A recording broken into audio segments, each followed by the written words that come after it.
I would like to formally now welcome all our respected guests, colleagues, presenters, viewers, and a very good morning to you all. Welcome to day two of our virtual international colloquium from Kabuliwala to the fall of Kabul, which is organized by the Department of English and Humanities at University of Liberal Arts, Bangladesh. We've organized this colloquium in an effort to raise conversation about the history and the representation in popular imagination of Afghanistan, a country from which subalterns the world over have drawn courage. For us in South Asia, in particular, the figure of the Afghan has often exerted a lot of popular appeal, starting from Rabindranath Tagore's Kabuliwala to the recent imagination of the exotic and romantic being played out in creative media. Before we begin, may I please point out to the participants who will be presenting papers today that all presenters must be there in the sessions from the very beginning. And, to respect the time of our guests and our audience, we will have to move on with the program if any presenters are unable to join us on time. Please also note that this recurring link for the main room is also the link for room one, and the link for parallel sessions will be posted in the chat box. So without further ado, let's start our first program for today. Our first session is a conversation on past continuous Afghanistan in Deshe Bideshe and now. The conversation will be held by Professor Syed Manzoorul of our department at ULAB, who of course needs no introduction, and Dr. Sohana Manzoor is our moderator for this conversation. Professor Manzoor, she's the associate professor at Department of English and Humanities at ULAB. May I please request our moderator, Dr. Manzoor, to introduce Professor Islam and take over the conversation. Thank you. Respected guests, colleagues, my dear students, very good morning to everybody. And as Sarah has already said that Manzoor sir, is more known as SMI, needs no introduction, but yet as part of the conference, let me just briefly introduce him. Professor Islam is perhaps the only bilingual author in Bangladesh. He received the Bangla Academy Award for Literature in 1996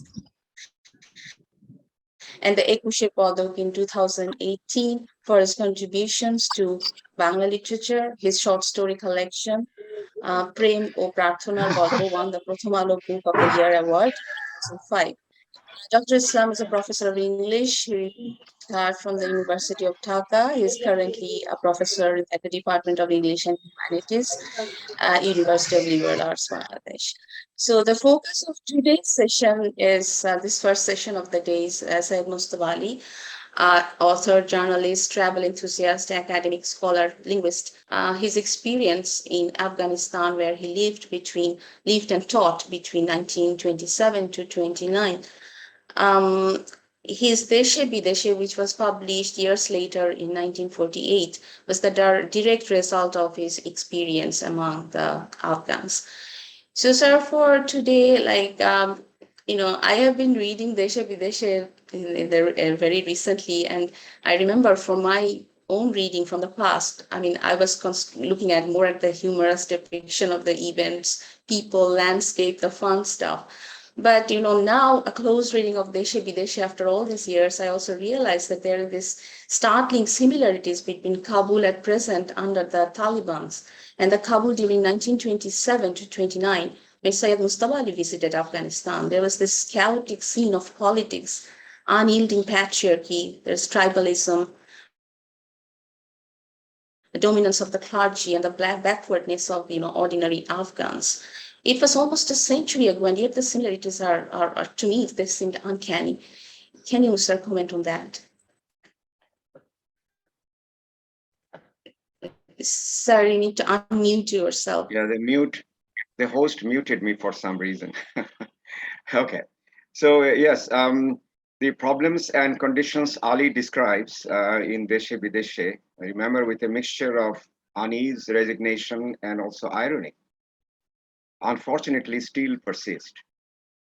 This is difficult to imagine, as if we are time traveling a century ago and finding the same situation, or Mustafa Ali was time traveling fast forward and finding the same things here in 2020s. Now, if progress cannot be measured in centuries, now that's a big puzzle. But the puzzle begins to unravel if a bit if we look back at the history of Afghanistan from the late 19th century to the present. This is one thing which Deshe Bideshe insisted on its readers. Imagine and reimagine Afghanistan from a larger historical, anthropological perspective, not from a narrow colonial or contemporary perspective. That is one insight Mustafa Ali gives you. If you do that, you realize that throughout the 19th century, the rivalry between the British and the Russian over Afghanistan kept the country on a continuous war footing and generated suspicion, mistrust about not only foreigners, also about each other. So it was a country divided in a sense. It was never a country in that sense. It was a collection of tribal societies, disconnected by history, geography, and also difficulties of traveling. But after the 1879, there was a treaty called Gandamak Treaty with Britain, which cost Afghanistan's independence in foreign affairs and loss of certain territory because of the Durand Line, which has cut through some portions of eastern Afghanistan. A young Afghan movement began. And Abdur Rahman Khan, who ruled from 1880 to 1901, put a lot of effort to centralize and unify a state system which did not exist before. And he began a spate of modernization. So on the one hand, Abdur Rahman fashioned a modern state, quote unquote, because modern is something which begs definition, isn't it? And this is the outward optics. On the other hand, which is the true picture, through intimidation and then forced migration, brutality, wars, and Islamification through strict interpretation of Sunni law and forced a regime of violence. It is said that, and this is a quote from a commentator on Afghanistan, Afghanistan was made a country, but Afghans were yet to be fashioned a people. That, unfortunately, is even true today. But Abdur Rahman should be credited for allowing smooth transfer of power. There's a rarity in Afghanistan to his son Habibullah Khan in 1901. That's the turn of the 20th century. And Habibullah's reign is marked by further efforts at modernization. And then came in the scene a man called Muhammad Tarzi. He is a scholar, he's a thinker, he's a social reformer, he was. And he was exiled and came back at around that time with his Syrian wife and 3 daughters. And his wife and the daughters play a very important role in Deshe Bideshe because the daughters were the kind of epitome of modern life. They were trendsetters in lifestyle choices, in dresses and everything. So they became a kind of another group of rarity in Afghanistan. Women who were self-empowered and who thought in a very modern, quote unquote, way. Anyone teaching modernism in ULAB will probably should include Deshe Bideshe for an understanding of what modernism implies. That's an aside. So, and this man, Muhammad Tarzi, he encouraged change, transformation, and began a process of nation building. That is one thing you have to understand. There have been efforts at nation building, but every time these efforts were taken, these really failed. There was a first public college set up in 1914, I guess. It was called Habibia and College. And there you have Mustafa Ali getting on a teaching assignment. So he calls it Habibia Maktab. Now, Maktab, of course, is a school or college. For example, the first travel writing on England by a Muslim, which Kaiser translated as Wonders of Vilayat, describes Oxford University as Oxford Madrasa. There you go. He also started a newspaper and schools, particularly for women's education and social mobility. So Tarzi's young Afghan movement, which emphasized nationalism, independence first, then progress and women's rights were meted with some kind of lukewarm support from some groups of people, but by and large, the country people of Afghanistan ignored this movement. But young people were quite encouraged and enthused by this movement. Now, Amanullah Khan, Habibullah Khan's son, when he succeeded his father, Habibullah Khan was assassinated in 1901. But then Habibullah Khan's murder and Amanullah Khan's succession to the throne was not an orderly one, and it was not a legal one, not strictly lawful. There were plenty of um, uh, uh, say conspiracies and harem intrigue, and he describes the harem intrigue in which some powerful women were very important role players. But anyway, it doesn't matter. But he was a protege of Tarji, and he was successful in freeing Afghanistan from the British, and that's the most important contribution of this man. In 1919, through Anglo-Afghan Treaty, for a long time in history in Afghanistan, Afghanistan was free in its transaction of foreign affairs. And Britain formally recognized Afghanistan's territorial sovereignty, but never accepted Afghanistan to be very free from the British clutches. And so the reforms and frenzied modernization, these are the two things which Mustafa Ali describes again and again. What Amanullah Khan did, he went through a frenzied modernization. And then he did something without thinking really, without any connection to the Afghan culture and history of the time and past. He sent schools to a bunch of school children, girls, to Turkey for higher education. And he said proudly that I've chosen these girls because they are not afraid of getting rid of their veils.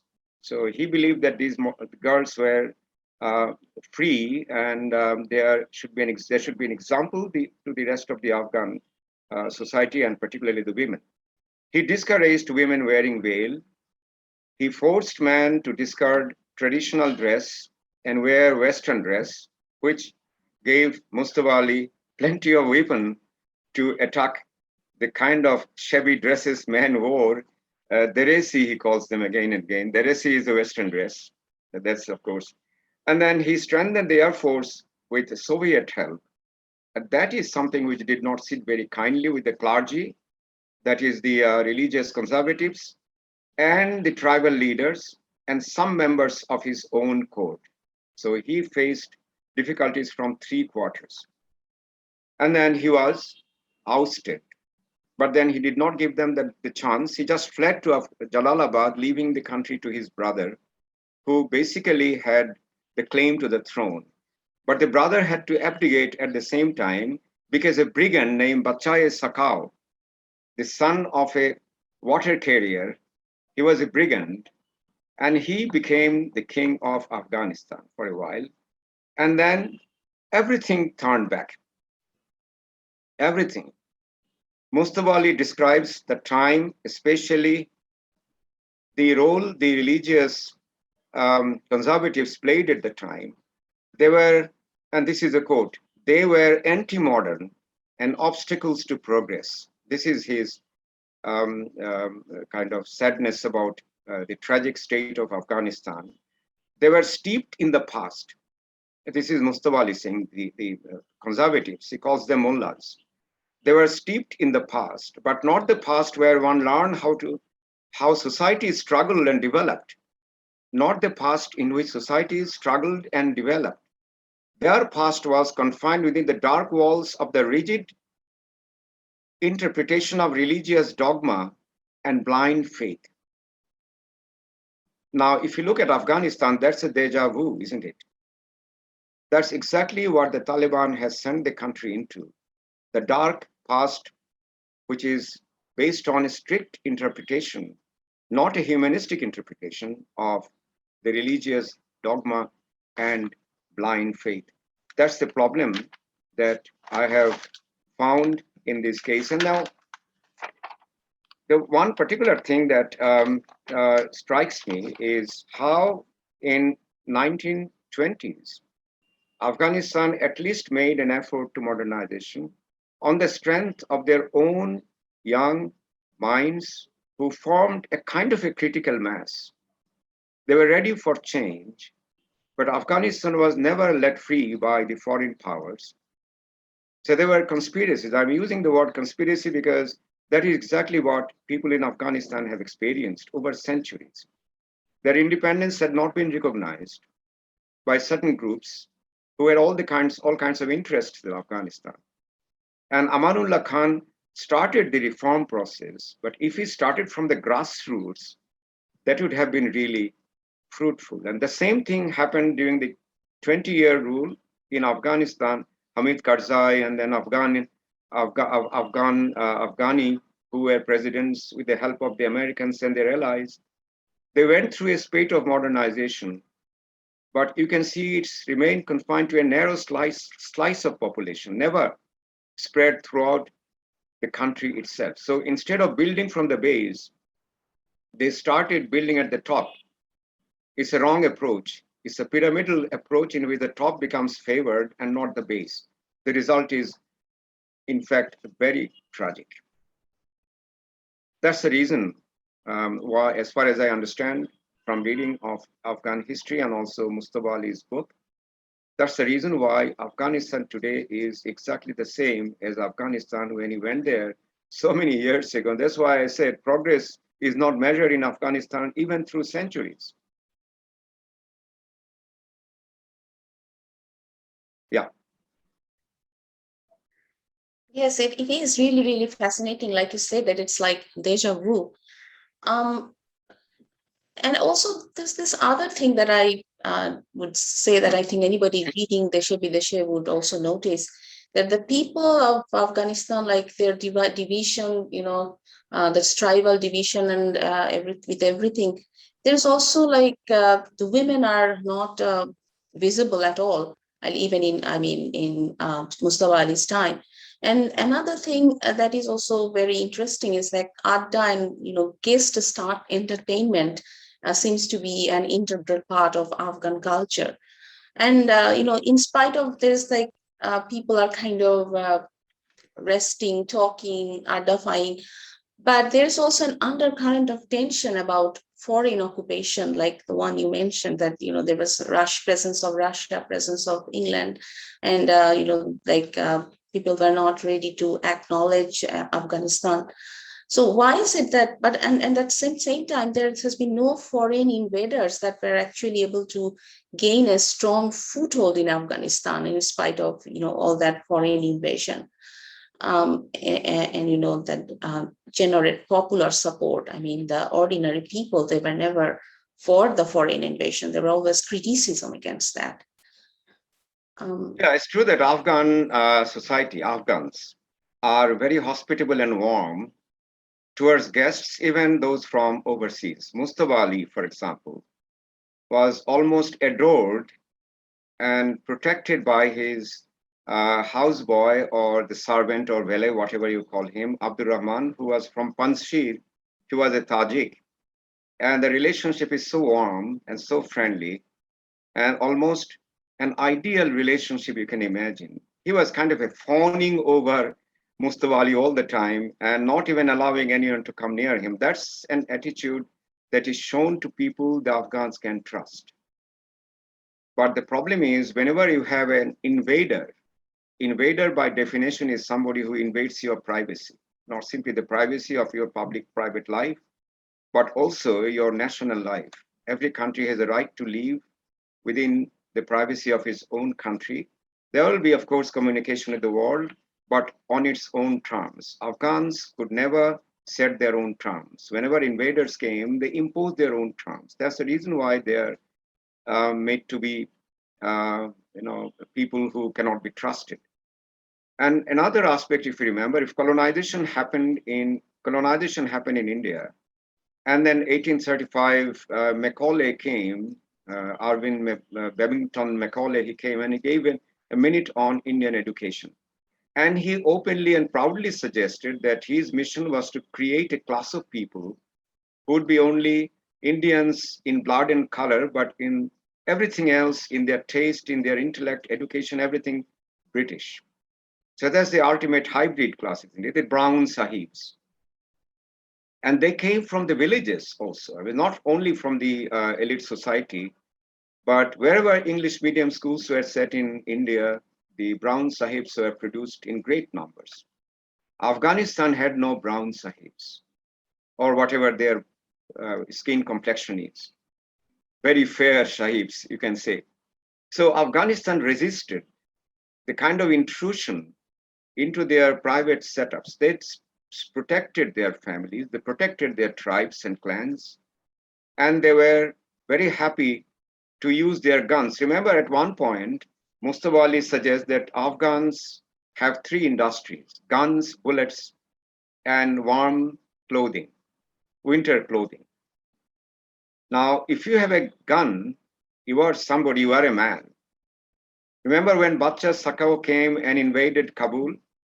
And everyone was given a gun. Even Mustafa Ali was offered a gun, free rifle, because the king's, that was the older brother of Amanullah Moinus Sultan, probably, with whom he played tennis. That's one important reason why the local people trusted him so much. He was the king's tennis partner.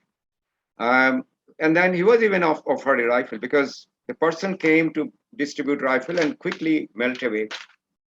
And Abdur Rahman, when he heard the news, went out and quickly came back with a rifle. So rifle is a proud possession. That's the reason why invaders were always at the crosshair of their rifles. This is one you have to really understand. But there is always a suspicion of anyone outside. There is a beautiful line, a passage in which someone describes to Mustafa Ali that even white magpies are suspected. Now, white magpies, birds are not criminals, but magpies suggest the white people, outsiders. So symbolically, it suggests how Afghanistan, as a nation, a collection of tribes that is, was never at peace with anyone coming from over there, coming from across their borders. And Afghanistan has a history of invasion, Greeks, for example, Russians, British, and now Americans and their allies. But they believe that freedom is, and this is also Muhammad Tarji, the social reformer, the guru of many of the young Afghans at the moment, turn of the century, 1901 onwards. And he said that freedom is impossible without getting rid of the invaders. So get rid of the invaders and get your freedom. And kings are toppled. They lose their thrones because they have alliances with foreign powers. So anyone who has an alliance with foreign power, even the most powerful king, would be a suspect, selling Afghan interest, selling Afghan nation. So that person will never be able to sleep peacefully. And in Afghanistan has been a place where many civilizations and religions thrive. But while practicing these religions over centuries, they never gave up their own ethnic identity. They did not become, for example, Arabs when they practiced Islam. They did not become Buddhists when centuries ago Buddhism had a strong presence in Afghanistan. And that's the reason why Muslims or Afghan communities, they always upheld their own tribal and ethnic understanding of the social practices of religions. That's one thing which was a safeguard to the Afghan people, with the help of which they could fight the invaders. Now, come back to 2020s, and the fight has just begun in Afghanistan. What the Taliban have done, they have the same suspicion of every invader, and now the nationality of the invader has changed. It is not Russian anymore. It's not British anymore. In the leading role, it's the Americans. But the same role the Americans are playing as the British played when Mustafa Ali was there. or the Russians played. And don't forget the long resistance movement by the Taliban, supported and funded, ironically, by the US, the fight against Soviet invasion when the Soviet came to Afghanistan in 1989, 79, I guess. And after a long 10-year-old war of getting rid of the invaders, Taliban became free, made Afghanistan free, and ruled the country with almost like uh, total disregard to all human rights. And that's the problem, that Taliban had to bear the burden of public disapproval. But they have come up again, and they have pronounced the same intention to drive away every bit of invader, and they would be always ready to fight. And the Americans, neither the British nor the Americans, and certainly not the Russians, have really respected that attitude of the Afghans and that resolve of the Afghans not to give in to foreign powers. So I believe anyone who goes there forces themselves, any nation that goes there forces itself upon the Afghan people without their consent, and they will never give their consent. There will be an eternal restlessness and conflict that will be raging in that country.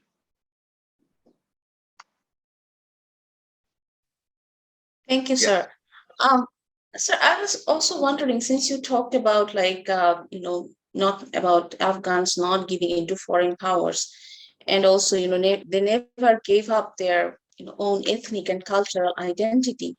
And that naturally brings in, the Indians, the Indian subcontinent into picture. So, would you say that Afghans were very different from the Indian subcontinent? I mean, is their culture very different from ours, considering everything, cultural identity, their food habit, and anything else that comes in? Three or four very prominent differences between the Afghan societies and the Indian societies. The Afghan societies are entirely based on tribes and sub-tribes. India once upon a time had a caste system, but ethnicities in India more or less um, are easily accessible by other ethnicities. And communities always have a conversation. In Afghanistan, one tribe has rarely have any conversation with another tribe. So that kind of communication, which is the basis of understanding, at least some working relationship, that is not there. That's number one. Number two, geographically and logistically, the country is very difficult to access, and all the parts are not easy to be accessed equally. So that inaccessibility and remoteness, these things breed separateness. And in isolation, the tribes practice their own cultural and ethnic characteristics, traits freely, and develop themselves into almost independent mini nations, which can engage with other mini nations on their own terms. Now, if each tribe sets its own terms, then it's very difficult to negotiate a common ground. So the common ground is sometimes missing. The common ground is provided by religion. And that religion, therefore, becomes a uniting force. But religion also is not the same. You have the Sunnis in majority. Another binding glue is your language. But Afghans have many tribes which have their own languages. Tajik have their own language in a sense. Dari is used and Pashto is used, but there is also Farsi or Persian. Now, there were attempts to make a compromise between Farsi and Pashto, but that compromise has never been very successful. So language also divides. Surprising it might be, but language is also something which divides the Afghans.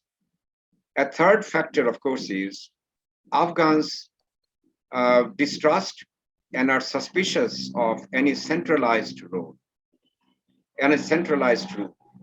the center is something that they do not accept. Kabul is a remote entity. Now, I'm sure you have seen how from the very beginning, the Deshe Bideshe begins with an epic bus ride by Mustafa Ali from Peshawar to Kabul. And he meets quite a medley of characters in the bus, isn't it? One is a broadcaster. And the broadcaster, almost like a radio with a radio voice, he tells everything about Afghanistan to Mustafa Ali. And he says Kabul is just a small territory, isolated by its elite attitude, is disconnected intellectuals who have no touch with the rest of Afghanistan. And Kabul is not something which can enforce itself on the rest of Afghanistan. So Kabul is a central capital, fine. But the capital in India, for example, Delhi, has wide-ranging political and economic and other measures to implement over the rest of the country. Dhaka is almost eating up the whole rest of the country. Kabul, in other words, is a small territory, distrusted by most of the tribes. That's the reason a centralizing power or influence has not been present there. So these are the main differences between the Indians and the Kabuls, but also, I suppose, the Afghan people inherent love for independence and their love for gun. India does not have any gun anywhere. In Bangladesh, only the troublemakers have guns, but ordinary people like you and me don't really embrace a gun. And imagine I would be holding a gun, stinging across my shoulder and going to ULAB to take a class, and all the students firing guns to welcome my class. That would be not a typical sight in our country, but Mustafa Ali suggested somewhere in a lecture, as well as in other writings, that Afghans celebrate with guns. And this happened when Kabul was freed by the Taliban. They sent so much of ammunition, live rounds, upwards in the sky, that the bullets fell, and I suppose 14 people died on the first night.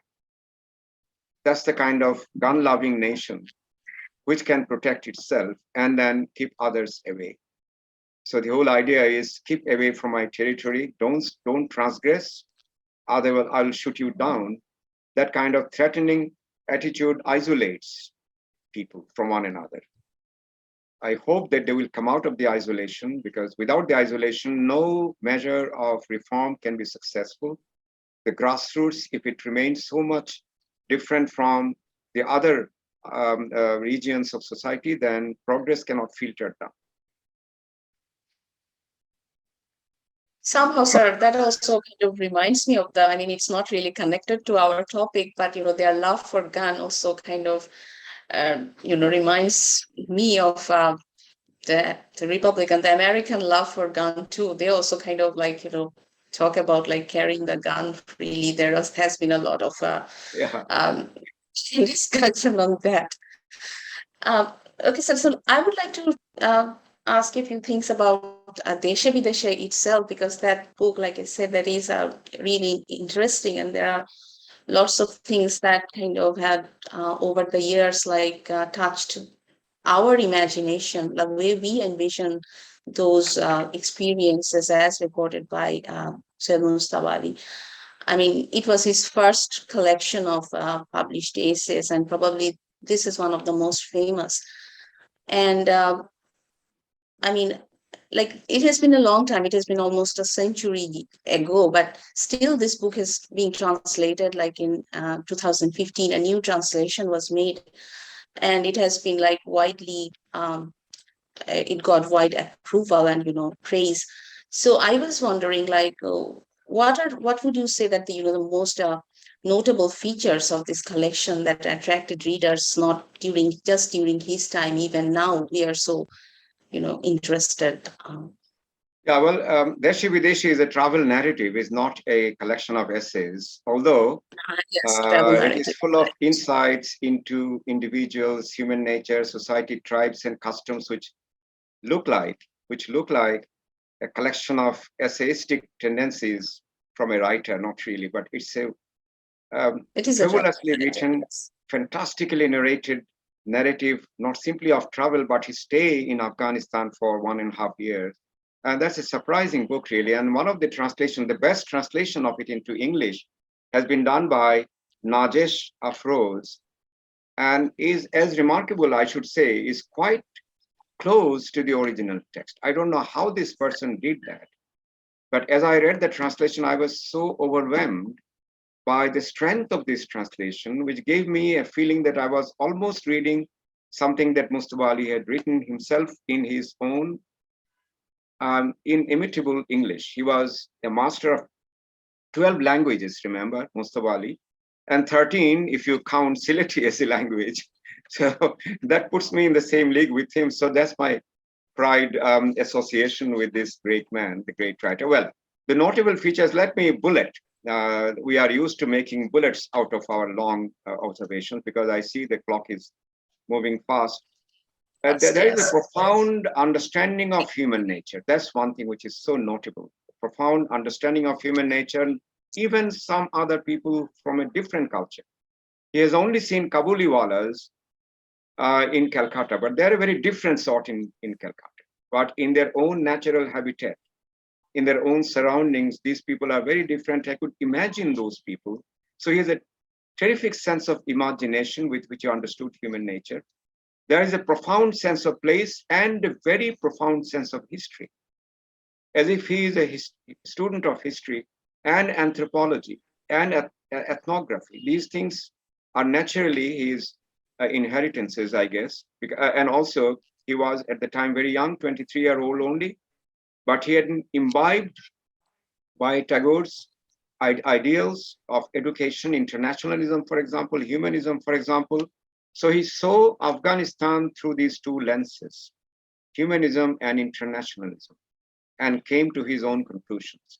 There is a genuine understanding of culture, and then you will find he has a great depth of curiosity and inquisitiveness.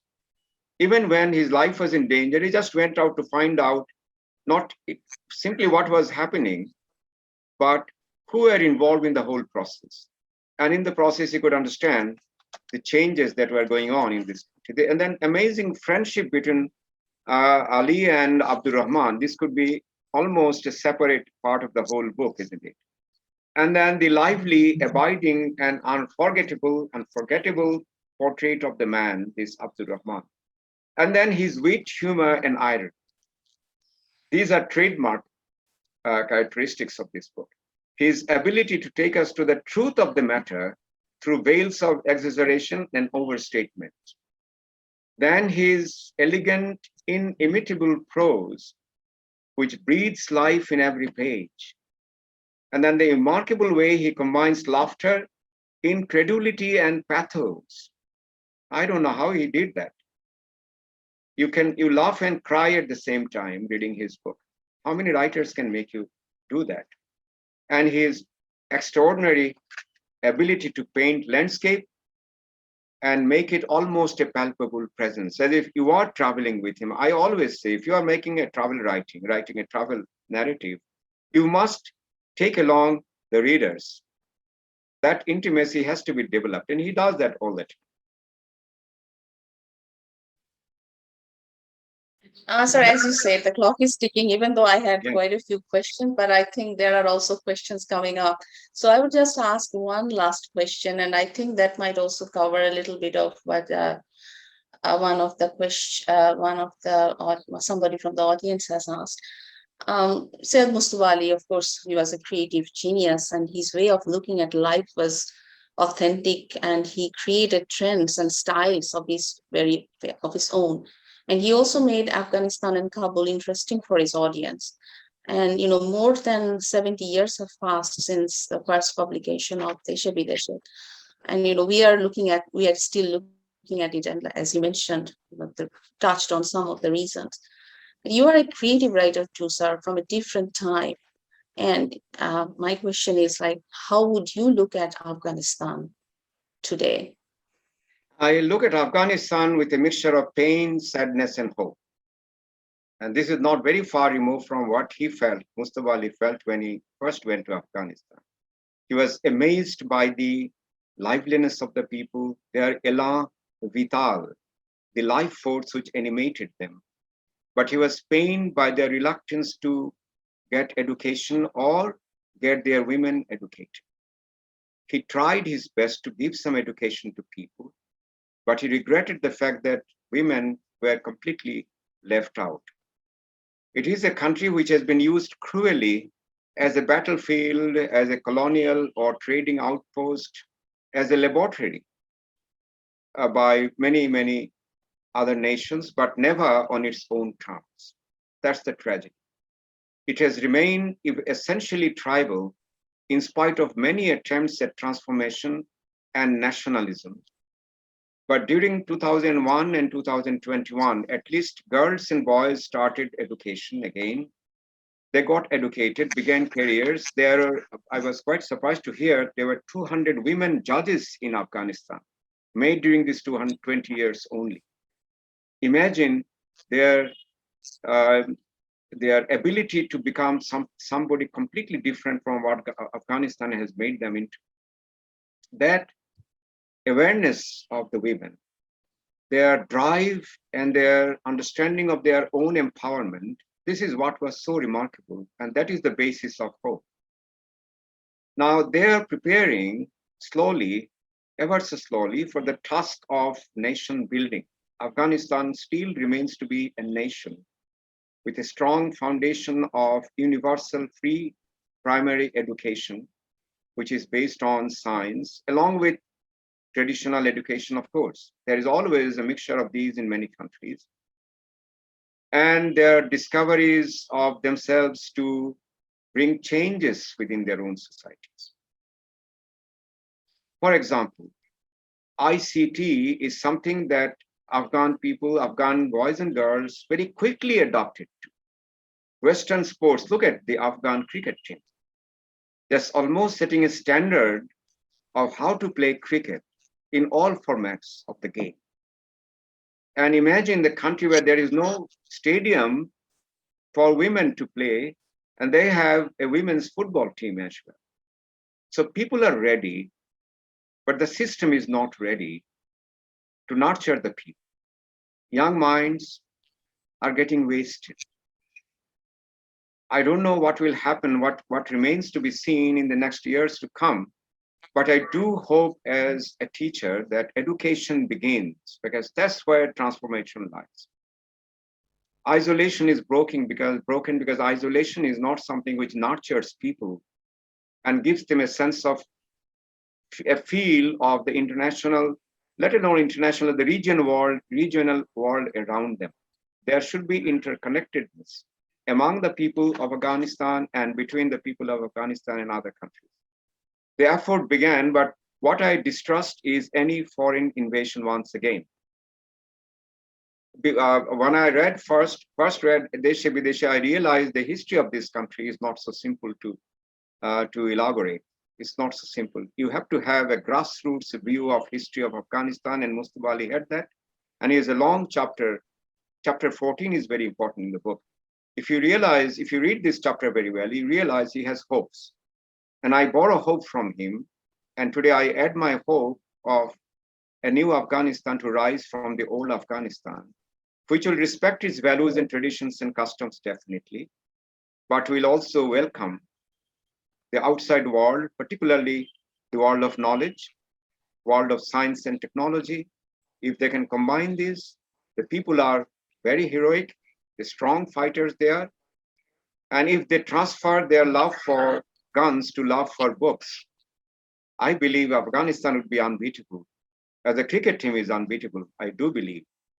It should be a model for any cricket team in the world.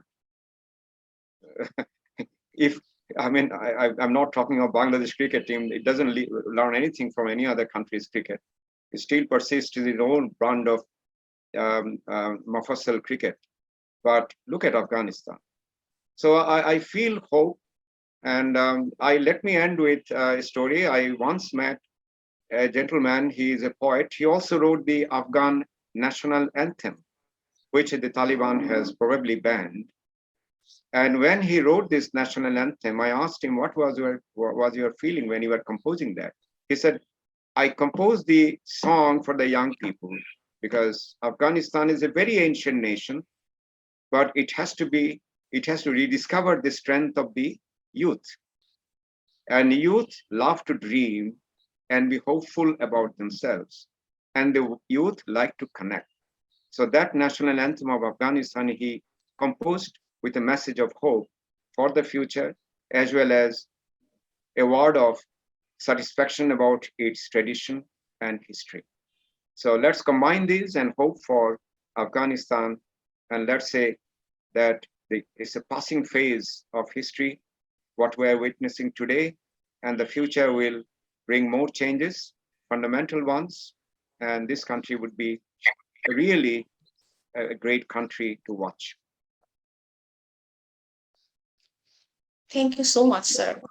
And there's it's kind of like I feel that it's a kind of um, breath of freshness, fresh hope for during a very, very troubled time. But sir, here are a few questions. Do we have the I time think for that that? I see Tosif is muted. yes, So let him yes. remain muted I for was another wondering 5 minutes. because maybe because we started late, can we take a few more minutes? Yeah, I have no problem with I that. think If we do have Arifa 10 is Yes, more yes, smiling, minutes. sure, sure. thank you, Okay, Tosif. We have a break o- set in the middle, so we can adjust the time. Okay, thank okay. you. So I see that Shamshad sir has a quite a long questions asking about.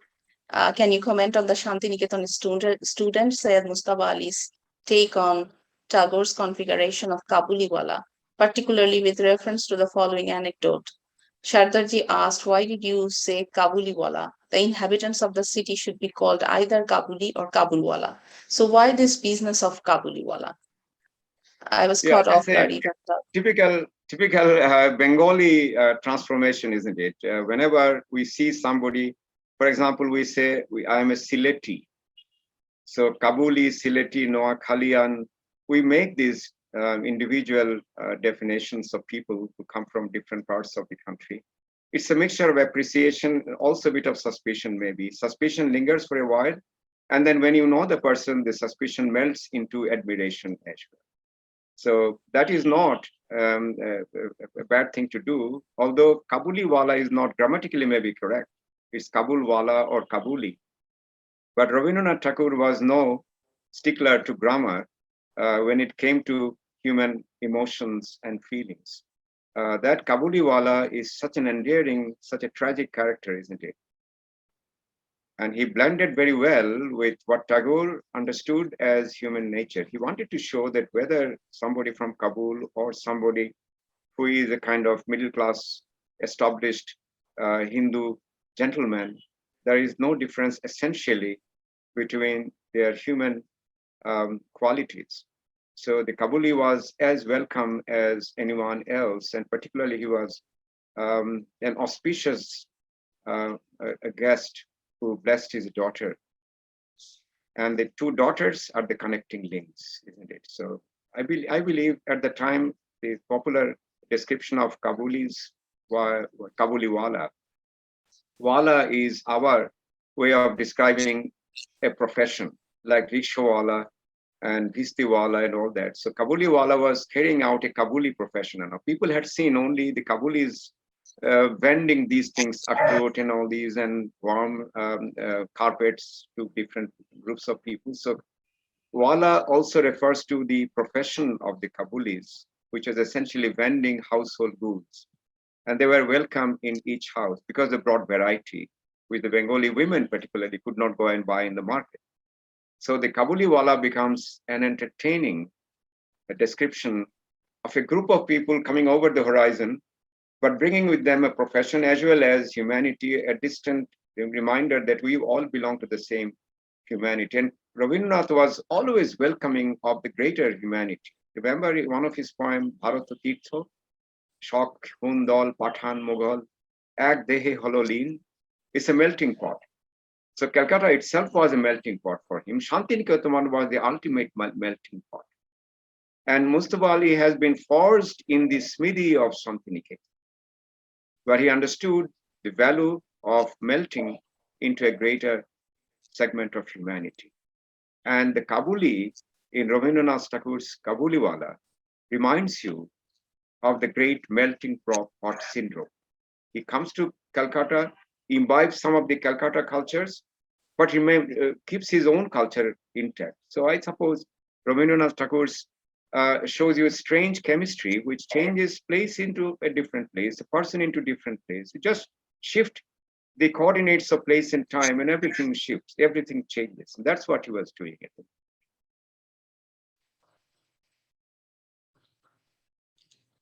That's it, right? Thank you. Yes, I think so too. It's a kind of Banglification of the item. Thank you so Yeah, much, sir.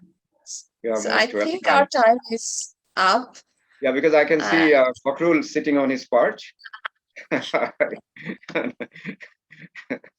So it's okay. our time is up, right? Thank you, Sohana. Thank you very much for an Thank you. engaging Thank you. conversation. You are not a moderator; you are a conversationalist. We had a conversation about Deshe, Bideshe, and Kabul and other things, and I hope that we have somehow brought out some of the, as they say, quote unquote, salient features. That's what a question term is. Salient features of the book and also the Afghan civilization and history. And I hope that listeners The will current be. situation. And let me promote this translation once again. This is, let me show you, Najesh Afroz. I don't know whether Fakhrul has read this translation. I have it, but I haven't.